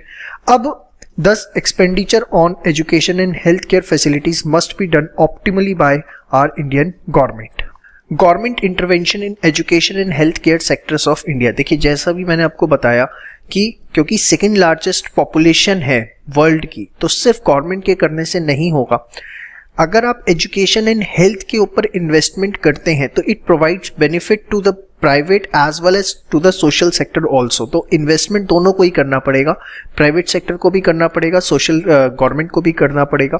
लेकिन कहीं ना कहीं government को under control रखना पड़ेगा private sector को, कि वो एक मिनिमम स्टैंडर्ड जो है वो मेंटेन करे, कहीं पर भी प्राइवेट सेक्टर की मोनोपोली ना हो, वो उसके लिए जो रिजनेबल प्राइस है वो ही चार्ज करे. ये ना हो कि हेल्थ केयर सर्विसेज बहुत महंगी हो जाए कि सिर्फ रिच क्लास उसे अफोर्ड कर पाए, पुअर क्लास बिल्कुल भी अफोर्ड ना कर पाए. सो हर ट्रीटमेंट का एक कहीं ना कहीं सीलिंग होनी चाहिए कि अगर आप ये ट्रीटमेंट करवा रहे हैं हॉस्पिटल में तो उसका मैक्सिमम इतना प्राइस होगा, ये ट्रीटमेंट करवा रहे हैं तो इतना प्राइस होगा, व्हाटसोएवर. सेम वे एजुकेशन के लिए भी एक कहीं ना कहीं कि बच्चा अगर थर्ड क्लास में है तो मैक्सिमम क्या फीस होनी चाहिए, फोर्थ क्लास में मैक्सिमम क्या फीस होनी चाहिए, ग्रेजुएशन कोर्सेज के लिए मैक्सिमम फीस क्या होनी चाहिए. इस तरह की कहीं ना कहीं एक रिक्वायरमेंट है सो दैट प्राइवेट सेक्टर को कंट्रोल में किया जा सके. अपार्ट फ्रॉम दिस एक रेगुलर ऑडिट कि जो प्राइवेट सेक्टर है जो एक डिजायर्ड क्वालिटी चाहिए वो प्रोवाइड कर रहा है या नहीं कर रहा. तो देखिए as we know the education and healthcare services offers both private and social benefits to the society, due to which there should be an existence of both public as well as private institution providing the services of education and health. Since private enterprises were concerned only with the private profit maximization, government should establish public enterprises for providing social welfare. In order to ensure that the private providers of these services are up to the standards stipulated by the government and no monopoly has been set up, the private enterprise charge the correct prices. इसके आगे add click कर लीजिएगा. There should be a regular audit by the government. There should be a regular audit by the government. इसके अंदर ही add कर लीजिएगा please. तो अगर आपसे क्वेश्चन पूछा जाता है कि that why government intervention is necessary in education and health sources, why it is so necessary, then आप उसका आंसर 6 पॉइंट्स के अंदर दे सकते हैं और ये सारे वही हैं जो आपने मेरे साथ पढ़े हैं. To ensure that access to basic education and better healthcare services can reach each and every section of the society, mostly the poor and backward sections, due to their inability to afford the expensive health and education services offered by private enterprise. तो सबसे पहला कारण कि जो education है, basic education health care service, वो every section of the society तक पहुंचे. उसके बाद individual consumers having insufficient information, generally customers के पास इनसफिशिएंट इन्फॉर्मेशन होती है about the quality of services and their cost, तो they can be exploited by the private sector. It can be, इसकी जगह आप ऐसे सिंपली लिख सकते हैं, कैन बी एक्सप्लॉइटेड, ठीक है, bye the private sector, can be exploited by private sector, ऐसे लिख लीजिए. Private sector operating with a view of profit maximization would charge higher prices from customer, thus creating a monopoly in the market. अगर government intervention नहीं होगा तो कहीं ना कहीं एक जो सबसे बड़ी प्रॉब्लम देखने को मिलेगी वो ये कि प्राइवेट सेक्टर्स कहीं ना कहीं एक मोनोपोली डेवलप कर लेंगे और वो प्रॉफिट मैक्सिमाइज पे फोकस करेंगे. उसके बाद डी पॉइंट है आपका, to ensure that private sector providers adhere to standards set up by the government that is providing quality services, इसलिए भी गवर्नमेंट इंटरवेंशन जरूरी है. ई और एफ पॉइंट देखिए, ई में क्या बताया गया है कि देखिए जो भी एजुकेशन एंड हेल्थ पे आप खर्चा कर रहे हैं उसका एक लॉन्ग टर्म इम्पैक्ट होता है जो कि आप इजीली रिवर्स नहीं कर सकते. तो अगर आज आप बेकार एजुकेशन सिस्टम, बेकार हेल्थ सिस्टम प्रोवाइड करेंगे, उसका लॉन्ग टर्म इम्पैक्ट इकोनॉमी पे ही देखने को मिलेगा in terms of less productivity, less GDP. उसके बाद in India basic education and health care facilities are regarded as rights of the citizen, makes the government role in providing education and health services as obvious and mandatory. देखिए हमारा जो constitution है उसके अंदर education and health care का एक basic fundamental right citizen को दिया जाता है, जिसकी वजह से कहीं ना कहीं गवर्नमेंट का रोल जो है टुवर्ड्स एजुकेशन एंड हेल्थ जो है वो मैंडेटरी हो जाता है, ना कि ऑप्शनल। तो ये 6 पॉइंट्स आपको याद करने और एग्जाम में पूछा जाता है कि गवर्नमेंट इंटरवेंशन क्यों चाहिए, तो ये 6 पॉइंट्स आप उसके अंदर मेंशन करके आएंगे। समझ में आई बात? यहाँ पर सर क्या याद करने की ज़रूरत है, तो ऐसा यहाँ पर कुछ ऐसा स्पेशल याद करने की आपको ज़रूरत नहीं है, क्योंकि जो सारे मेन पॉइंट्स थे वो मैंने इन 6 पॉइंट्स के अंदर सम अप कर दिए हैं। ये जस्ट आप रीड कर लीजिए, ये आपकी रीडिंग पॉइंट ऑफ व्यू से, लेकिन जो आपको याद करना है वो ये वाला पार्ट जो है वो बहुत अच्छे से याद करना है। चलिए बात करते हैं एजुकेशन सेक्टर इन इंडिया की। इसको मैंने 8 पॉइंट्स के अंदर डिवाइड किया है। 8 पॉइंट्स के थ्रू हम इसको कवर अप करने की कोशिश करेंगे। सबसे पहला है एक्सपेंडिचर ऑन एजुकेशन। तो देखिए एजुकेशन पे कितना एक्सपेंडिचर किया जा रहा है उसको 2 तरीके से मेजर किया जा सकता है।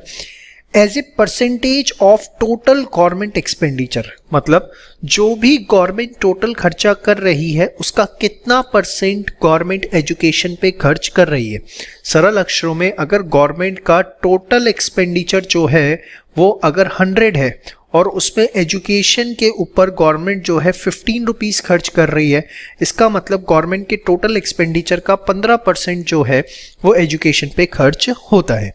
And as a percentage of GDP, as a percentage of GDP का मतलब ये है कि जो भी देश की टोटल इनकम हो रही है उसका कितना प्रतिशत एजुकेशन के ऊपर खर्च किया जा रहा है।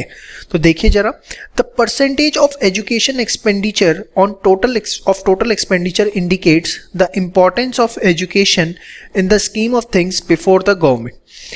How resources are being allocated towards the development of educational services in our country.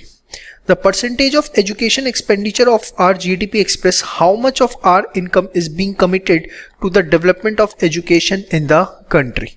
तो दिस इज समथिंग कि कैसे हम मेजर कर सकते हैं। इसके बाद हम बात करें expenditure on education analysis of post independent India. Post independent India में क्या है, तो थोड़ा सा आपको ये डेटा याद रखना पड़ेगा। इस डेटा को आप इग्नोर नहीं कर सकते। ड्यूरिंग 1952 से लेके 2014 तक एजुकेशन एक्सपेंडिचर जो है वो 7.92 से बढ़ के 15.7 तक हो गया। और ये नहीं है कि इसमें कंसिस्टेंट ग्रोथ देखने को मिली, कभी डाउनफॉल भी हुआ, कभी ग्रोथ भी हुई। तो एक इरेगुलर पैटर्न इसमें देखने को मिला, एक कंसिस्टेंट पैटर्न देखने को नहीं मिला। And as a percentage of GDP अगर हम बात करें तो ये इंक्रीज हुआ 0.64 से 4.13 तक। मतलब पहले जो भी देश की इनकम थी उसका 1% से भी कम हम एजुकेशन पे खर्च करते थे, जो कि आज बढ़ के 4.13 हो गया। It is evident that throughout this period the increase in education expenditure has not been uniform. इस पे क्वेश्चन आ सकता है, ये यूनिफॉर्म नहीं रहा कि 7.92 से 15.7 एक यूनिफॉर्म तरीके से बढ़ता रहा, कहीं ना कहीं अप डाउन इसमें देखने को मिले। And there has been a regular rise and fall to this. If we include the private expenditure if we include the private expenditure incurred by individuals and by philanthropic institutions, the total expenditure on education should be much higher. तो अगर इसमें हम private expenditure और philanthropic institutions, ये क्या होते हैं, जो बेसिकली NGOs होते हैं जो free education and health services provide कर रहे हैं, तो कहीं ना कहीं टोटल एक्सपेंडिचर बहुत ज़्यादा होगा। अब इसके बाद आगे क्या मैं आपको बताऊं, जो हिंदुस्तान के अंदर खर्चा है, एक्सपेंडिचर पर स्टूडेंट है ऑन एजुकेशन, वो हायर एजुकेशन के केस में ज़्यादा होता है as compared to elementary education. और उसके पीछे कुछ कारण भी है, क्योंकि हायर एजुकेशन के लिए कहीं ना कहीं आपको ट्रेन्ड एंड प्रोफेशनल टीचर्स चाहिए, इंफ्रास्ट्रक्चर चाहिए कॉलेजेस यूनिवर्सिटी का, बुक्स पे इंस्ट्रूमेंट्स पे खर्चा कहीं ना कहीं कंपैरेटिवली ज़्यादा होता है एलिमेंट्री एजुकेशन के मुकाबले। तो expenditure per student on higher education is more than expenditure per student in elementary education, ठीक है। बट अगर हम बात करें कि जो भी हमारा टोटल एजुकेशन एक्सपेंडिचर है तो उसका एक मेजर पार्ट जो है वो एलिमेंट्री एजुकेशन पे ही खर्च होता है। Elementary education acquires a major position of total education expenditure and the higher education which qualifies the personnel working in tertiary sector like colleges for higher studies, universities and great institution acquires the least। तो देखिए यहाँ पर आपको इसको रटने की जरूरत नहीं, अगर आपको याद करना है तो यहाँ पर आपसे 2 नंबर का क्वेश्चन पूछ सकते हैं कि why expenditure per student is more in case of higher education as compared to elementary. But ये वाली जो चीज़ें हैं, एक यहाँ पे आपसे 1 मार्क का क्वेश्चन पूछा जा सकता है ये, और ये जैसी चीज़ है तो इसको आप सिर्फ रीड करके छोड़ दीजिए, ठीक है। अगर आप रीड करके छोड़ देते हैं तो भी आपको कोई इस पर टेंशन लेने की ज़रूरत नहीं है। एक सिंपल सी चीज़ अगर पूछी जाती है तो आप बना के भी लिख सकते हैं। समझ में आई बात? चलिए, अब क्योंकि एलिमेंट्री एजुकेशन पर कहीं ना कहीं अभी एट प्रेजेंट ज़्यादा खर्चा हो रहा है और हमने देखा एक्सपेंडिचर पर स्टूडेंट जो है वो हायर एजुकेशन के केस में ज़्यादा है, तो क्या इसका ये मतलब है कि गवर्नमेंट को ज़्यादा खर्चा करना चाहिए हायर एजुकेशन पे और एलिमेंट्री पे कम करना चाहिए? तो the answer is obviously no. The reason is only one कि अगर एलिमेंट्री एजुकेशन आपकी स्ट्रांग नहीं होगी तो कोई हायर एजुकेशन तक पहुँच ही नहीं पाएगा। But this does not mean that the financial resources must be allocated to higher education from elementary education. Instead of this, initiative must be made by the government to expand education at each and every level so that education facilities can be accessed by every section. More qualified and trained people will constitute a better and bright future by developing and continuously increasing economic welfare day by day. तो main इसमें आप यहाँ से लेके यहाँ तक करिएगा जो मेन पार्ट इसके अंदर है। तो हमने इसमें देखा कि एजुकेशन पे जो खर्चा है वो कैसे मेज़र होता है और पोस्ट इंडिपेंडेंट इंडिया का क्या एनालिसिस है, हायर एजुकेशन पे क्या खर्चा है और एलिमेंट्री एजुकेशन पे क्या खर्चा है। एक बार आप फटाफट पहले यहाँ तक प्रिपेयर करिए फास्ट। चलिए बात करते हैं expenditure on education, how much sufficient it is. Hindustan में जो एजुकेशन पे खर्चा हो रहा है वो कितना सफिशिएंट है, तो देखिए इसको हम एक कंपैरेटिव एनालिसिस से समझ सकते हैं कि कितना रिकमेंडेड है और कितना खर्चा किया जा रहा है। आज से लगभग 50 साल पहले एजुकेशन कमीशन ने रिकमेंड किया था कि जीडीपी का 6% जो है वो एजुकेशन पे खर्च होना चाहिए, ठीक है, against the current level of 4%, और एज सुन एज हमें 6% का जो टारगेट है वो अचीव करना चाहिए। देखिए अगर हम एट प्रेजेंट की भी बात करें तो 5% के नियर बाय जो है हम जीडीपी का एजुकेशन पे स्पेंड कर रहे हैं, और ये आज से 50 साल पहले एजुकेशन कमीशन ने रिकमेंड किया था कि जीडीपी का 6% हमें एजुकेशन पे स्पेंड करने की ज़रूरत है। इसके अलावा द तापस मजूमदार कमेटी जो कि अपॉइंट की गई थी गवर्नमेंट ऑफ इंडिया के द्वारा 1998 में, उन्होंने एस्टिमेट किया था कि 1,37,000 करोड़ पे over the period of 10 years, that is 1998-99 से 2006-07 तक खर्च करने की जरूरत है to bring all Indian children in the age group of 6 to 14 years under the preview of school education.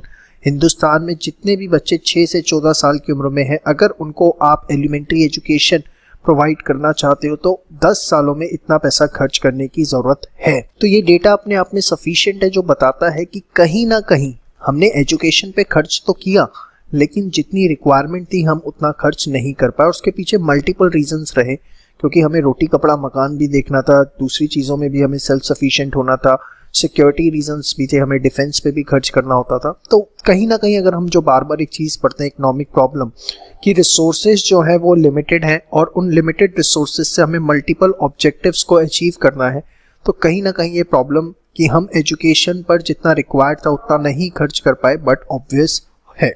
इसके बाद जो स्टेट्स हैं उनके बीच में भी बहुत ज़्यादा वेरिएशन है related to expenditure on education. अगर हम हिमाचल प्रदेश की बात करें तो वहाँ 34,651 रुपीज़, दैट इज 34,651 रुपीज़ पर student per capita public expenditure है एलिमेंट्री एजुकेशन पे। लेकिन यही चीज़ जब हम बिहार में चले जाते हैं तो इट इज़ ओनली 4088। तो दिखता है कि कहीं ना कहीं कितना बड़ा डिफरेंस है एलिमेंट्री एजुकेशन पे जो डिफरेंट स्टेट्स खर्च कर रहे हैं। लिटरेसी रेट की भी अगर हम बात करें तो केरला में सबसे ज़्यादा है, बिहार में सबसे कम है। देखिए ये आपको डेटा याद रखना पड़ेगा, इस पे 1 मार्क के आपसे जो है वो क्वेश्चन पूछे जा सकते हैं। ऑलरेडी हमने लीस्ट डेटा रखा है, लेकिन अगर इसको भी आप कंसाइज करने की कोशिश करेंगे तो आपको दिक्कत होगी। और तापस कमेटी वाला जो पॉइंट है प्लीज़ उसको आप नोट कर लीजिएगा यहाँ पर। तो बेसिकली स्टेट्स को सफिशिएंट स्टेप्स लेने की ज़रूरत है ताकि लिटरेसी रेट को बढ़ाया जा सके और जो एक कॉमन एजेंडा है that is education to all उसको अचीव किया जा सके। फटाफट एक बार यहाँ तक आप रीड करिए फास्ट। चलिए बात करते हैं initiatives by government to uplift the education sector. Government ने क्या इनिशिएटिव्स लिए हैं? तो देखिए बहुत सारे इनिशिएटिव्स लिए गए हैं। अब इंटरेस्ट फ्री लोन्स प्रोवाइड किए जाते हैं, लो इंटरेस्ट रेट पे लोन्स प्रोवाइड किए जाते हैं फॉर हायर एजुकेशन, स्कॉलरशिप्स दी जाती है डिजर्विंग स्टूडेंट्स को, कंप्यूटर एंड लैपटॉप्स जो है वो गवर्नमेंट स्कूल्स के अंदर, यूनिवर्सिटीज़ के अंदर प्रोवाइड किए जा रहे हैं, और गर्ल्स एजुकेशन को प्रमोट करने के लिए फ्री एजुकेशन दी जा रही है गर्ल्स को। तो बहुत सारे इनिशिएटिव्स हैं। ह्यूमन रिसोर्स डेवलपमेंट मिनिस्ट्री ने एक डिजिटल प्लेटफॉर्म स्टार्ट किया जिसमें 32 एजुकेशनल चैनल चलाए जा रहे हैं, जिसके through across the country free education provide हो रही है। गवर्नमेंट टैक्स में 2% एजुकेशन सेस कलेक्ट करती है, जो बेसिकली लोग इनकम टैक्स देते हैं, उन्हें इनकम टैक्स के साथ साथ उसमें 2% एजुकेशन सेस और in fact 2% higher education cess, total 4% हो जाता है, देना होता है, जो कि बेसिकली 2% स्पेंड किया जाता है एलिमेंट्री पे और 2% स्पेंड किया जाता है हायर एजुकेशन पे। तो यहाँ पे एलिमेंट्री की बात डिस्कस की हमने सिर्फ। उसके बाद जो राइट ऑफ एजुकेशन एक्ट है 2009 में गवर्नमेंट ने इनेक्ट किया, जिसके अंदर फंडामेंटल राइट कर दिया गया कि 14 साल से कम की उम्र के जितने भी बच्चे उनसे आप काम नहीं करवा सकते, उनका एक फंडामेंटल राइट है कि उनको एक बेसिक एजुकेशन मिलेगी ही मिलेगी। तो 14 ईयर्स के बच्चों के लिए एजुकेशन जो है वो कंपलसरी कर दी गई एंड वो फ्री कर दी गई। अगर आप देखें तो गवर्नमेंट स्कूल्स में वो फ्री ऑफ कॉस्ट प्रोवाइड की जाती है। तो देयर आर वेरियस इनिशिएटिव्स। इसके अलावा जो बच्चे न्यूरोलॉजिकल प्रॉब्लम्स की वजह से रीडिंग के अंदर प्रॉब्लम फेस करते हैं, उनके लिए ऑडियो बुक्स वगैरह प्रोवाइड की जा रही हैं, सो दैट वो अपने आप ही उसको सुन सकें और पढ़ सकें। चलिए, अब जो रिमेनिंग टॉपिक्स हैं उसके ऊपर मैं एक आपको ओवरव्यू दे देता हूं, बाकी आपको वो सेल्फ स्टडी करने हैं। फ्यूचर प्रोस्पेक्ट्स की अगर हम बात करें एजुकेशन इन इंडिया में, तो जब कॉन्स्टिट्यूशन बना था 1950 में, तो उसी समय डिसाइड किया गया था कि 10 साल के अंदर up to the age of 14 years जो कंपलसरी एजुकेशन है सब बच्चों के लिए कर दी जाएगी। लेकिन उस चीज़ को पास होते होते 2009 आ गया और आज तक वो हम 100% अचीवमेंट नहीं ले पाए हैं कि हिंदुस्तान में 14 साल तक के व्यक्ति को, बच्चे को जो एक एलिमेंट्री एजुकेशन चाहिए वो मिल पाए और एक स्टैंडर्ड ऑफ लिविंग, एक बेसिक लाइफ जो है वो जी पाए। उसके बाद जेंडर इक्वालिटी, जब हिंदुस्तान आज़ाद हुआ था तो उस समय जो सोच थी लोगों की बहुत डिफरेंट थी। माना जाता था कि मेल चाइल्ड जो है वो बेसिकली पढ़े और वो काम करे, फीमेल जो है उनको घर के काम के लिए रखा जाता था, समझा जाता था कि वो सिर्फ घर के कामों के लिए है, फैमिली टेक केयर के लिए। लेकिन आज जो है वो सोच पूरी बदल चुकी है। कहीं ना कहीं अगर आप देखें तो गवर्नमेंट का एक बहुत अच्छा रोल है उसके अंदर।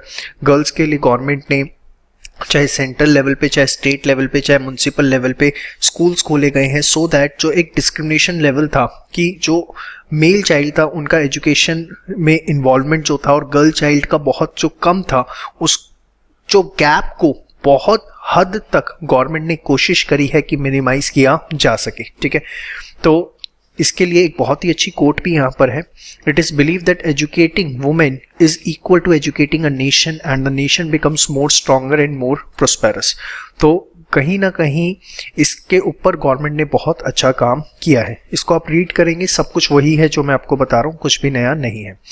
इसके बाद हायर एजुकेशन हिंदुस्तान में एक पिरामिड की तरह है। एलिमेंट्री एजुकेशन पे खर्चा बहुत अच्छा है, लेकिन जैसे जैसे आप हायर एजुकेशन की तरफ जाते हैं, इंफ्रास्ट्रक्चर की कमी, टीचर्स की कमी और कहीं ना कहीं लैक ऑफ क्वालिटी देखने को मिलती है। इसीलिए देखा जाए तो हायर एजुकेशन के लिए बहुत लोग हिंदुस्तान से बाहर भी जाते हैं। तो गवर्नमेंट को इस तरफ बहुत ध्यान देने की ज़रूरत है।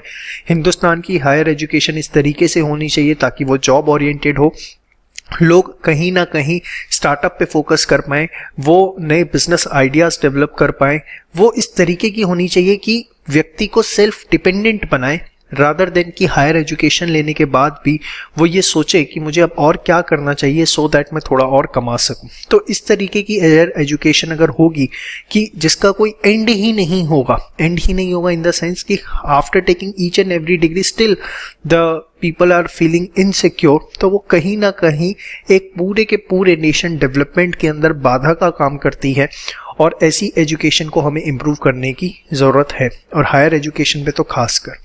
तो ये सारा आपने एजुकेशन सेक्टर के बारे में पूरा का पूरा पढ़ा, इसको जस्ट आप रीड करिएगा। 6, 7, 8 में स्पेसिफिक क्वेश्चन पूछा जाए तो वो यहाँ से आपसे 1 से 2 नंबर का क्वेश्चन पूछ सकता है, बाकी तो इतना कोई रेलिवेंट नहीं है।